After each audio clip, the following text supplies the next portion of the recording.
Una gang di giovani sinti, residenti in provincia di Treviso e specializzati in colpi a casse continue e sportelli di istituti di credito in Veneto e Friuli Venezia Giulia, è stata sgominata grazie al lavoro coordinato delle questure di Pordenone e Trieste, in collaborazione con le omologhe realtà di Verona Vicenza, Treviso e Padova. I malviventi, 4 uomini, 2 dei quali già in carcere e 2 donne, avevano ruoli definiti. I maschi erano specializzati nella preparazione di ordigni potenti, definiti gergalmente marmotte, a base di polvere pirica, e rubavano le auto con cui la gang si spostava nei diversi luoghi operativi. Le femmine facevano le conducenti delle vetture. Importante il coordinamento tra inquirenti ed autorità giudiziaria.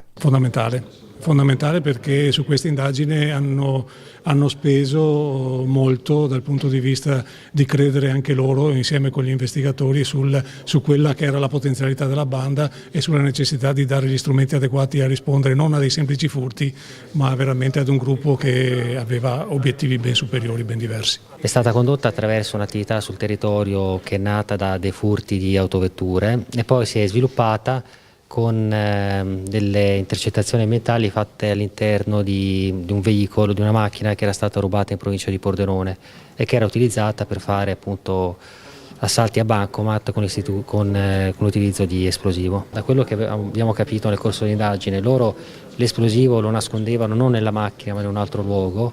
Avendolo lasciato sulla macchina siamo convinti che avrebbero tentato poi la notte successiva di altri colpi. Tutti gli uomini sono dietro le sbarre, le donne hanno l'obbligo di firma. Le indagini proseguono per verificare la eventuale responsabilità della banda anche in altri colpi tra Veneto, Friuli Venezia Giulia ed Emilia Romagna.